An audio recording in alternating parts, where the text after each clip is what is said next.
Welcome back to the SS classes. आइए students question number 9 करते हैं। Relation and function class 12th का chapter number 1 चल रहा है। आइए तो क्वेश्चन नंबर 9 करते हैं। क्या कह रहा है? So that each of the following relation are in the set A. Set A का ध्यान रखेंगे कि इसके अंदर वो इंटीजर जाते हैं जो ग्रेटर देन इक्वल टू 0 हैं और लेस देन इक्वल टू 12 है। रिलेशन आर फर्स्ट पार्ट में क्या डिफाइन करके दिया स्टूडेंट? आर के अंदर ए बी एलिमेंट के वो ऑर्डर्ड पेयर जाते हैं जिनके डिफरेंस का मोड 4 का मल्टीपल होना चाहिए। भाई स्टूडेंट 4 का जो मल्टीपल होता है ना, इसका मतलब क्या होता है? 4 की टेबल। आइए पार्ट फर्स्ट कराता हूं और पार्ट सेकंड आपने खुद ही करना है। यहां पर एक तो लिख लो आप कि सेट ए क्या है। सेट ए वो सभी इंटीजर नंबर का सेट है, सेट ए के जो ग्रेटर देन इक्वल टू 0 है और लेस देन इक्वल टू 12 है। रिलेशन आर क्या डिफाइन है? रिलेशन आर यहां पर आप देख पा रहे होंगे कि रिलेशन क्या है डिफाइन। ए कोमा बी एलिमेंट के वो ऑर्डर्ड पेयर जाते हैं, इसका मतलब ए किससे रिलेट हो रहा है? बी से रिलेट हो रहा है। और इन एलिमेंट के डिफरेंस का मोड ए और बी, यहां पर दो एलिमेंट है, इन दोनों एलिमेंट के डिफरेंस का जो मोड है वो मल्टीपल होगा, मल्टीपल ऑफ 4। वो 4 का मल्टीपल होगा। आइए स्टूडेंट सबसे पहले प्रूव करते हैं रिफ्लेक्सिव को। क्यों जी? क्योंकि रिलेशन को क्या दिखाना है? Equivalence relation. आपको पता है इक्विवेलेंस रिलेशन कब होता है? जब रिफ्लेक्सिव भी हो, सिमेट्रिक भी हो और ट्रांजिटिव हो। इक्विवेलेंस के लिए तीनों दिखाने पड़ते हैं। आइए रिफ्लेक्सिव करते हैं। यहां रिफ्लेक्सिव में आप एक एलिमेंट लेकर चलते हो, किसका? सेट ए का। अब एक एलिमेंट लिया है तो हम क्या करेंगे यहां पर? भाई रिफ्लेक्सिव के लिए मैंने बता रखा आपको ए रिलेट होना चाहिए किससे? ए से। यहां ए की जगह तो ए है बट बी की जगह भी क्या होना चाहिए? ए होना चाहिए। और फिर हम इसके मोड का डिफरेंस का मोड चेक करेंगे, क्या वो 4 का मल्टीपल आ रहा है। आइए इसका डिफरेंस चेक करते हैं। ए को ए से रिलेट कराना है तो ए का ए के डिफरेंस का मोड चेक करते हैं। 4 का मल्टीपल बनेगा क्या? ए माइनस ए 0 होता है और 0 का मोड क्या होता है? 0। 0 भाई सबका मल्टीपल होता है, इसलिए 4 का भी मल्टीपल है। अब अगर ये 4 का मल्टीपल है तो इसका मतलब ये हुआ कि ए रिलेट हो गया ए से, और ए अगर ए से रिलेट हो गया तो इस बात का ये मतलब है ए कोमा ए किस में बिलोंग कर गया? आर में।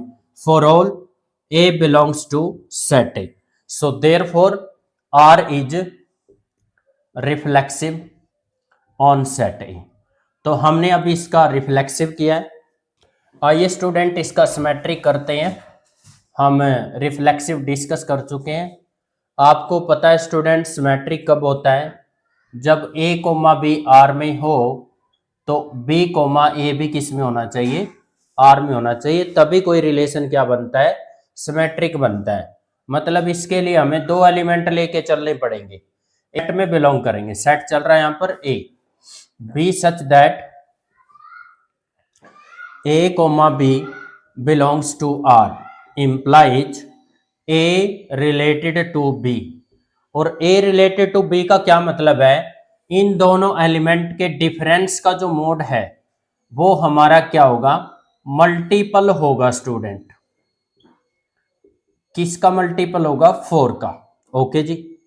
जब आप A में से B माइनस कर रहे हो, अगर आप माइनस कॉमन ले लोगे तो ये B माइनस ए बन जाएगा, तो ये तो फिर भी 4 का मल्टीपल ही रहेगा। आफ्टर दैट आप नेगेटिव नंबर का मोड करोगे तो नेगेटिव का मोड पॉजिटिव हो जाता है, माइनस साइन हट जाएगा।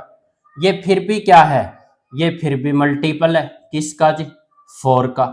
अब आप एक बात बताओ, जब मोड ऑफ बी माइनस ए 4 का मल्टीपल बन गया तो यहां पर ए की जगह बी हो गया और बी की जगह ए, तो यहां भी ऐसे ही चेंज हो जाएगा। ए की जगह बी हो जाएगा, बी की जगह ए हो जाएगा। It means B related to A. It means B comma A belongs to R for all A comma B belongs to set A. So therefore R is symmetric on set A. Transitive start करते हैं। Transitive के लिए आपको पता है हम set के 3 element लेके चलते हैं। सेट हमारा A चल रहा है यहाँ पर, B सच दैट, ओके जी। अगर A कोमा B R में है तो इसका मतलब ये हुआ ना कि A related to B, A B से रिलेट हो रहा है, और A अगर B से रिलेट हो रहा है तो इस बात का क्या मतलब बनेगा, by this mod of A minus B is multiple of 4। भाई 4 के मल्टीपल को ऐसे भी लिखा जा सकता है 4 इंटू एम, और यहां पर हम कह देंगे कि m यहां पर क्या है, एक integer, okay ji. And B comma C belongs to R, B comma C belongs to R, it means B related to C, और B अगर C से रिलेट हो रहा है तो by relation B minus C के मोड का मोड क्या बन जाएगा, फिर से वही 4 का मल्टीपल, तो 4 का मल्टीपल ये 4n से लिख लेते हैं। n किस में बिलोंग कर रहा है, इंटीजर में। तो अगर A कोमा B R में है स्टूडेंट और B कोमा C R में है तो हमें क्या करना होता है, A कोमा C को R में लेके जाना है, और A कोमा C R में कब जाएगा, A और C के डिफरेंस का मोड 4 का मल्टीपल दिखाना पड़ेगा। So therefore A minus B से मोड हटाएंगे तो अपोजिट साइड में प्लस माइनस का साइन आ जाता है। सिमिलरली यहां से मोड हटाएंगे B माइनस C तो अपोजिट साइड में प्लस माइनस का साइन आ जाएगा, और यहां पर ये बताएंगे कि M और N क्या चल रहा है, हमारा एक इंटीजर है, कोई भी इंटीजर हो सकता है यहां पर, okay ji. A minus B में आप ऐड कर दोगे B minus C, left side जैसे ऐड करी ऐसे ही राइट ऐड कर दो, प्लस माइनस 4m हो गया और प्लस माइनस 4n हो गया, ओके जी। B से B कैंसिल हुआ तो A minus C plus minus 4 यहां से कॉमन ले लिया तो अंदर बन गया m प्लस n।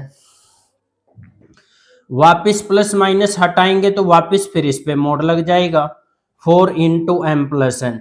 जैसा आपको पता है m और n यहाँ पर एक क्या चल रहे थे, इंटीजर चल रहे थे। m comma n belongs to z, m comma n belongs to z, और यहां पर भी लिख लेंगे m comma n belongs to z। तो जब m और n दो इंटीजर है, दो इंटीजर का सम अगेन एक इंटीजर ही आएगा, वो भी एक 4 का ही मल्टीपल है। तो स्टूडेंट यहां पर क्या हो गया, a रिलेट हो गया c से, that means a comma c R में बिलोंग कर गया। इसका मतलब a कोमा c हर एक एलिमेंट, हर एक 3 एलिमेंट के लिए ऐसा हो रहा है कि a कोमा b R में है, b कोमा c अगर R में है तो आपको प्रूव करना होता है कि a कोमा c किस में बिलोंग कर जाए, R में। तो ये क्या बन गया स्टूडेंट्स, यहां पर R is transitive on set A. तो देखिए स्टूडेंट्स, हमने रिलेशन को ना रिफ्लेक्सिव प्रूव कर दिया, सिमेट्रिक प्रूव कर दिया, और इसको ट्रांजिटिव भी दिखा दिया। किस पे जी, सेट ए पे। जब तीनों हो जाता है स्टूडेंट तो आपका जो रिलेशन है ना वो इक्विवेलेंस रिलेशन बन जाता है, इक्विवेलेंस रिलेशन ऑन सेट ए। अब सेट ए पे ये इक्विवेलेंस रिलेशन बन गया तो अब उसने ये पूछा था set of all elements related to 1, उन सभी एलिमेंट का सेट निकालो जो 1 से रिलेट हो। भाई उन सभी का एलिमेंट 1 से रिलेट हो, इस बात का क्या मतलब है स्टूडेंट्स, भूलिएगा मत, मैंने आपको बताया था कि इक्विवेलेंस क्लास क्या होती है। अब क्वेश्चन नंबर 9 के अंदर ये आपसे पूछना चाहता है 1 की इक्विवेलेंस क्लास। 1 की जो इक्विवेलेंस क्लास होगी ना वही एलिमेंट 1 से रिलेट होंगे, ओके जी। आइए तो इक्विवेलेंस क्लास निकालते हैं students. Equivalence class of 1 is denoted by this. सबसे पहले तो 1 की जो इक्विवेलेंस क्लास होगी ना 1 के दोनों तरफ स्क्वायर ब्रैकेट लगा देंगे तो ये 1 की इक्विवेलेंस क्लास है, ओके जी। अब इस बात का क्या मतलब है, 1 की इक्विवेलेंस क्लास कैसे निकलेगी, आपको ना एक एलिमेंट लेना है y, जो कि सेट ए का होगा, सच दैट जो ये y है, जो भी ये y एलिमेंट है स्टूडेंट्स, ये रिलेट होना चाहिए किससे? 1 से। अब आप एक बात बताओ, अगर y 1 से रिलेट हो रहा है अकॉर्डिंग टू रिलेशन, क्या हो जाएगा? इनके डिफरेंस का जो मोड होगा, मोड ऑफ y माइनस 1, वो क्या होगा स्टूडेंट? Multiple of 4। वो क्या होगा स्टूडेंट? आपके 4 का मल्टीपल होगा। ओके जी। और एक बात और ध्यान रखें, यहां पर एलिमेंट x है, तो मैंने यहां पर अगर y ले लिया तो ये मत समझना कि ये सेट ए का एलिमेंट है। एलिमेंट तो कुछ भी ले सकते हैं यहां पर, बस ये ध्यान रखना है कि इसके अंदर जो इंटीजर जा रहे हैं ना, वो ग्रेटर देन इक्वल टू 0 और लेस देन इक्वल टू क्या है? 12 है। मतलब नेगेटिव पार्ट इसके अंदर इंक्लूड नहीं है। ओके जी। तो आप y की जगह क्या क्या वैल्यू रखोगे कि वो उसमें से 1 माइनस करे, उसका मोड करें, वो 4 का मल्टीपल बने बस। ऐसा क्या क्या है जी? ऐसा पहला है 1 में से 1 माइनस किया 0 है, 0 का मॉड 0 होता है और 0 तो सबका मल्टीपल होता है जी। ओके जी। दूसरा कौन है? 5 में से 1 को माइनस करेंगे 4 आएगा और 4 का मोड कितना आएगा? 4 ही आएगा। तो इसका मतलब एक नंबर 5 हो गया। और जी, और तीसरा नंबर ले लो आप 9, क्योंकि 0 से 12 तक है, आप 0 से 12 तक कोई भी इंटीजर ले सकते हो। तो यहाँ पर 9 रखोगे तो 9 माइनस 1 8 आएगा, 8 का मोड 8 ही होगा, 8 4 का मल्टीपल है, तो इसलिए यहाँ पर y की वैल्यू क्या हो जाएगी? 9 भी हो जाएगी। तो आपने क्या निकाला स्टूडेंट? ये 1 की इक्विवेलेंस क्लास, दैट इज 1 से रिलेट होने वाले एलिमेंट, दैट इज 1, 5 और 9। ये भी क्या आ गया आपके इस क्वेश्चन का आंसर। आइए तो स्टूडेंट इसका जो सेकंड पार्ट है ना, सेकंड पार्ट बिल्कुल डिटो सेम है, वो डू इटसेल्फ, वो आप खुद ही करेंगे और कमेंट बॉक्स के अंदर इसका आंसर देंगे। नंबर 10 करते हैं। स्टेटमेंट ध्यान से समझना। Give an example of a relation, relation का एक ऐसा एग्जांपल देना है विच इज, पार्ट फर्स्ट में क्या कह रहा है वो? आपका रिलेशन सिमेट्रिक होना चाहिए, और यहां पर कह रहा है रिलेशन सिमेट्रिक तो हो बट ना तो वो रिफ्लेक्सिव हो और ना ही वो क्या हो? ट्रांजिटिव। इसके लिए स्टूडेंट पहले तो मैं आपको एक सेट लिख के दे रहा हूं। इस सेट ए के अंदर एलिमेंट है 1, 2 और 3। जैसा कि ने फर्स्ट पार्ट में ये कह रखा है भाई नेदर रिफ्लेक्सिव, आपका जो रिलेशन लिखोगे ना आप, वो रिफ्लेक्सिव नहीं होना चाहिए। भाई रिफ्लेक्सिव नहीं होने का मतलब क्या है? यहां पर आप 1 1 और 2 2 लिख दो, बट 3 को मत लिखो। क्यों जी? मैंने आपको बता रखा है, अगर आप एक 3 एलिमेंट सेट ए का लेते हो तो 3,3 किस में नहीं होना चाहिए? आर में नहीं होना चाहिए, तब जाके आपका रिलेशन क्या होगा? रिफ्लेक्सिव नहीं होगा। तो 3,3 को नहीं डालेंगे इसके अंदर।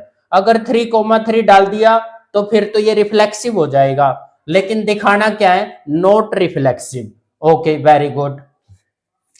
उसके बाद कह रही है स्टूडेंट सिमेट्रिक, सिमेट्रिक में इक्वल वालों को तो देखना ही नहीं होता, 1,1 का उल्टा 1,1 ही आ जाएगा, 2,2 का उल्टा 2,2 ही आ जाएगा। तो ये कह रही है सिमेट्रिक होना चाहिए बट, तो आप यहां पर ऐसा करो 1,2 लिख दो और इसका उल्टा लिख दो 1,2 और 2,1, क्योंकि सिमेट्रिक के लिए क्या होता है? ए कोमा बी अगर आर में है तो बी कोमा ए भी क्या होना चाहिए स्टूडेंट? आर में होना चाहिए। ओके, फिर ये कह रहा है नॉर ट्रांजिटिव, कहता है रिलेशन लिखते टाइम ये भी ध्यान रखना कि ये ट्रांजिटिव नहीं होना चाहिए। ओके जी। तो अब आपने देखना है कि ये ट्रांजिटिव ना हो, लेकिन ये ध्यान रखना है कि सिमेट्रिक हो और ना रिफ्लेक्सिव हो। रिफ्लेक्सिव के लिए तो हमने एक एलिमेंट काट दिया यहाँ पर 3,3। आइए दूसरा पेयर लिखते हैं। अगर यहाँ 1,2 है, अगर यहाँ स्टूडेंट 1,2 है तो हम लिख लेते हैं यहाँ पर 2,3। लेकिन बताया था ना एक कंडीशन कि भाई आपका यहाँ सिमेट्रिक तो होना चाहिए, सिमेट्रिक के लिए अगर 2,3 डालना है तो 3,2 भी डालना पड़ेगा। ओके जी। अब 3,2 डाल दिया तो अब मेरी बात को ध्यान से समझना स्टूडेंट, क्या ये ट्रांजिटिव है? देखते हैं जी। 1,2 अगर आर में है और 2,3 भी अगर आर में है तो इक्वल वाले एलिमेंट काट के क्या बचा 1,3। क्या आपको 1,3 कहीं नजर आ रहा है? 1,3 कहीं पर रिलेशन में है? नहीं है। 1,3 अगर रिलेशन में नहीं है तो ये क्या हो गया आपका नॉट ट्रांजिटिव। आइए सेकंड पार्ट करते हैं। सेकंड पार्ट में आपने यहां रिलेशन लिखना स्टूडेंट, ये कह रहा है ट्रांजिटिव होना चाहिए, ना तो रिलेशन आपका रिफ्लेक्सिव हो और ना ही सिमेट्रिक हो, बट ट्रांजिटिव हो। ओके जी, पहले ट्रांजिटिव पे ही ध्यान दे लेते हैं। अगर 1,2 है इसमें और 2,3 भी है तो हमें 1,3 भी डालना पड़ेगा जी। अब यहां पर बताया था ना कि भाई अगर 1,2 और 2,3 अगर आर में है तो 1,3 भी आर में होना चाहिए, तब तो ये ट्रांजिटिव हो जाएगा। ओके जी, तो उसके बाद ये कह रहा है कि नीदर रिफ्लेक्सिव, ना रिफ्लेक्सिव होना चाहिए ना सिमेट्रिक। तो रिफ्लेक्सिव के लिए तो आप इसमें ऐसा करो 1,1 डाल दो, 2,2 भी मत डालिए, 3,3 भी मत डालिए, और 2 डालो या इनमें से एक भी नहीं डालोगे तो फिर भी ये क्या है नॉट रिफ्लेक्सिव है। ओके, उसके बाद सिमेट्रिक, अगर 1,2 है स्टूडेंट्स, अगर आपने 2,1 भी डाल दिया तो 2, 3 है, यहां पर 3, 2 भी तो होना चाहिए। तो ये ऐसा रिलेशन का एग्जांपल हो गया जो ट्रांजिटिव तो है लेकिन ना तो ये रिफ्लेक्सिव है और ना ही ये सिमेट्रिक है। अगले वाले पार्ट में reflexive and symmetric but not transitive. अब वो कह रहा है कि आपका रिलेशन रिफ्लेक्सिव होना चाहिए। रिफ्लेक्सिव की क्या कंडीशन थी भाई, अगर सेट में 1 है तो 1,1 किस में होना चाहिए आपका रिलेशन में, अगर सेट में 2 है तो 2,2 आपका किस में होना चाहिए रिलेशन में, अगर सेट में 3 है तो 3,3 किस में होना चाहिए आपका रिलेशन में होना चाहिए। ओके जी, फिर ये कह रहा है कि आपका रिलेशन सिमेट्रिक भी होना चाहिए, तो 1,2 ले लो, उसके साथ हमें 2,1 भी लेना पड़ेगा। ठीक है जी, और अगर 1,2 ले लिया तो यहां पर 2,3 भी ले लेते हैं, और 2,3 ले लिया तो फिर 3,2 भी लेना पड़ेगा जी, क्योंकि सिमेट्रिक होना चाहिए। अब आप एक चीज देखिएगा, यहाँ 1, 2 तो है और 2, 3 भी है, लेकिन क्या आपको इसमें कहीं 1, 3 नजर आ रहा है? बिल्कुल भी नजर नहीं आ रहा है। तो ये आपका एग्जाम्पल हो गया किस रिलेशन का, जो रिफ्लेक्सिव है, सिमेट्रिक है, बट क्या नहीं है ट्रांजिटिव नहीं है। ओके, पार्ट नंबर 4 पे आइए स्टूडेंट, यहां पर हमने रिलेशन लिखना है रिफ्लेक्सिव हो और ट्रांजिटिव हो लेकिन सिमेट्रिक ना हो। ओके जी, देखते हैं एग्जांपल। रिफ्लेक्सिव है तो पहले आप 1,1, 2,2, 3,3 डाल दो, क्योंकि ऊपर भी बताया था रिफ्लेक्सिव कैसे होता है। उसके बाद ट्रांजिटिव की बात कर लेते हैं। ट्रांजिटिव में अगर 1,2 डाला और 2,3 अगर आर में है तो 1,3 भी होना चाहिए, तो आपका रिलेशन रिफ्लेक्सिव भी है ट्रांजिटिव भी है। और उसके बाद ये क्या कह रहा है, नोट सिमेट्रिक होना चाहिए। ठीक है जी, 1,2 है तो 2,1 लिख दो, और 2, 3 है तो 3,2 लिख दो, और 1, 3 का 3, 1 भी होना चाहिए, बट उसको मत लिखो। क्यों नहीं लिखना? क्योंकि नॉट सिमेट्रिक भी तो बताना है। और last part students, do itself. Now your answer come on the comment, और इनके आंसर दिया करो प्लीज स्टूडेंट्स। जो भी क्वेश्चन मैं आपको देता हूं कमेंट बॉक्स के अंदर इनका आंसर आना चाहिए। आइए तो स्टूडेंट क्वेश्चन नंबर 11 की स्टेटमेंट समझते हैं। क्या कह रहा है, so that the relation R, relation जो आर है in the set A of the point in a plane, plane में पॉइंट का जो सेट ए है उसमें जो रिलेशन डिफाइन है आर, रिलेशन आर को ध्यान से समझना। रिलेशन आर के अंदर पी और क्यू दो पॉइंट है जो सेट ए के हैं, वो आपस में रिलेट होंगे स्टूडेंट कब, distance of the point P, P point की डिस्टेंस कहां से, फ्रॉम द ओरिजिन। मैं ये मान लेता हूं कि मेरा ये ओरिजिन है, अगर मेरा ये ओरिजिन है तो ओरिजिन से इस पॉइंट पी की डिस्टेंस ये कहना चाहता है इज द सेम, मतलब इक्वल है किसके जी, the distance of the point Q from the origin. फिर कह रहा है एक दूसरा पॉइंट है क्यू, इस क्यू पॉइंट के भी डिस्टेंस को मेजर करें अगर ओरिजिन से, तो ओ से पी की और ओ से क्यू की ये जो दोनों डिस्टेंस है ना ये सेम है, मतलब ये है इसका कहने का, अगर मैं इसको ओ नाम दूं तो OP इक्वल टू ओ क्या हुआ है। बस आपको लैंग्वेज में चीज देख के कंफ्यूज करना चाहता है, लेकिन होना नहीं है। क्या कह रहा है जी, रिलेशन आर को क्या दिखाना है स्टूडेंट, इक्विवेलेंस रिलेशन दिखाना है।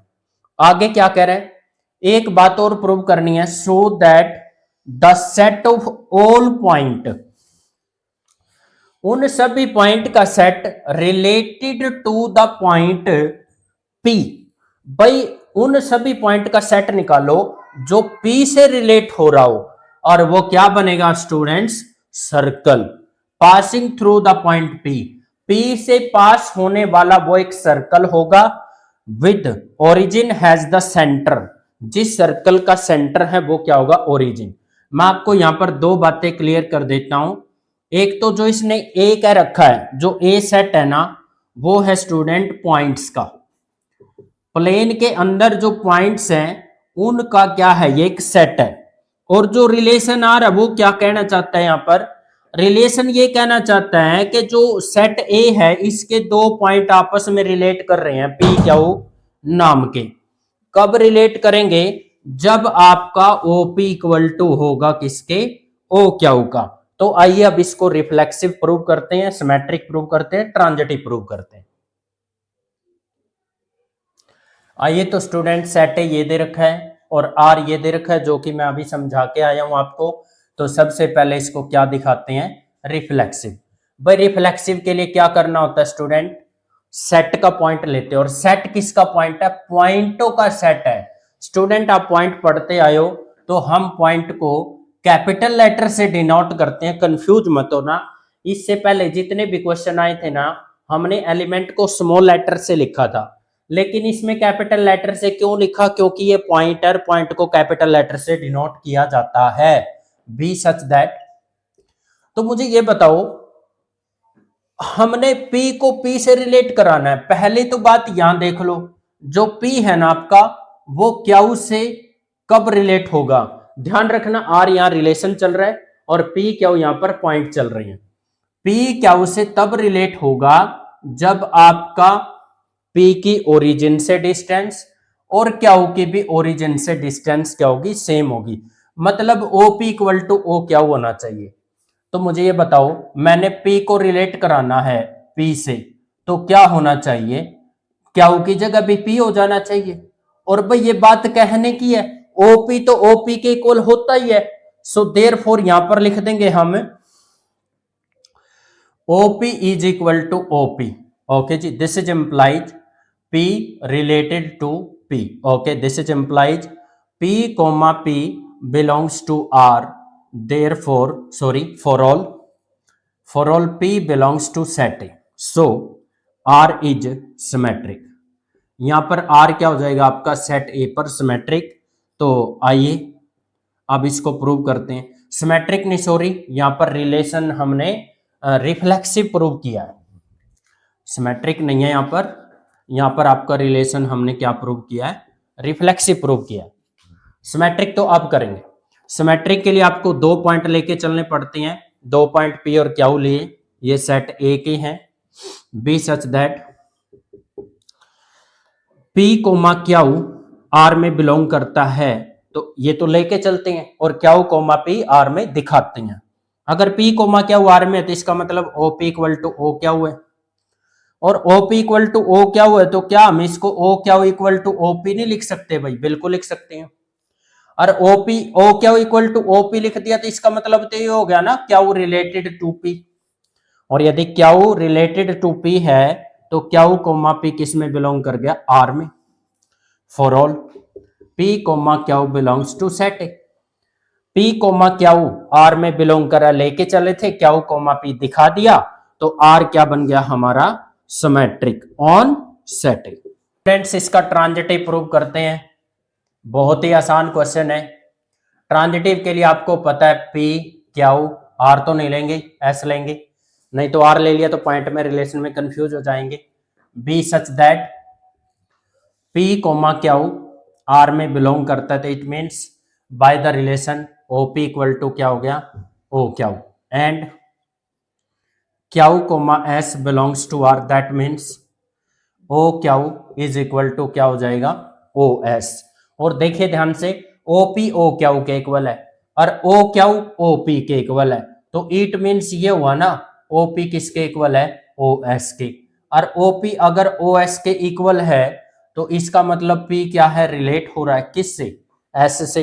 अगर पी क्याऊ से रिलेट हो रहा है, पी एस से रिलेट हो रहा है सॉरी, तो पी कोमा एस किस में बिलोंग कर गया स्टूडेंट, आर में। For all P comma Q R में बिलोंग कर रहे हैं और Q comma S B R में बिलोंग कर रहा है, और आपने क्या कर दिया, पी कोमा एस को आर में दिखा दिया।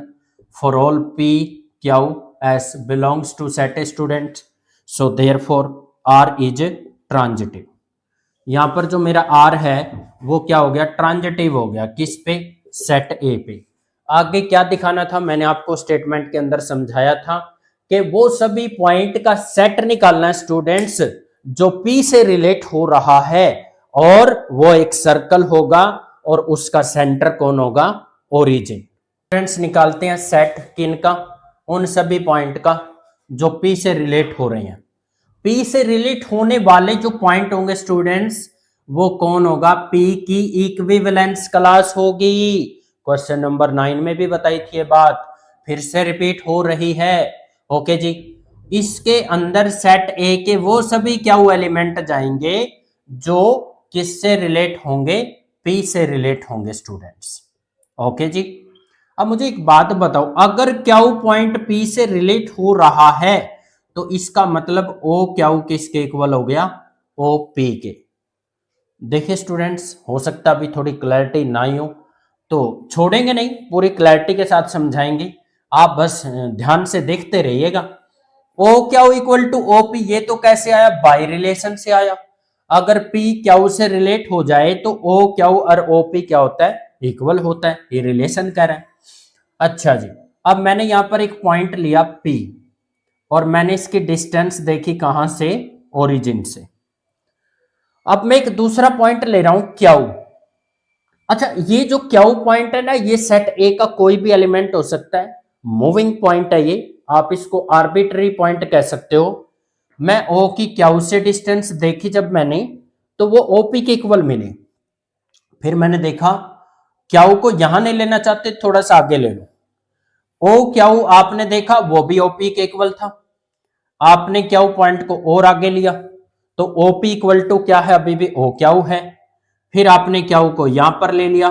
स्टूडेंट्स, अब आप समझ ही गए होंगे कि मैं क्याऊ पॉइंट को बार बार आगे क्यों करता जा रहा हूं, क्योंकि भाई जितने भी पॉइंट पी से रिलेट होते चले जाएंगे ना, उन सब की जो कलेक्शन होगी स्टूडेंट, वो एक सर्कल बनेगा और उसका सेंटर कौन रहेगा, ओरिजिन। तो यहां से हमें बात समझ में आ रही है students, all elements of set A is related to the point P is the circle with center origin। हाँ स्टूडेंट्स, यही चीज प्रूव करनी थी कि सेट ए के वो सभी एलिमेंट निकालने थे जो इस पी पॉइंट से क्या होंगे, रिलेट, और वो क्या बनेगा, एक सर्कल। ये बात मैंने आपको डायग्राम से समझाई है, आई थिंक आपको बहुत बढ़िया समझ आ गई होगी।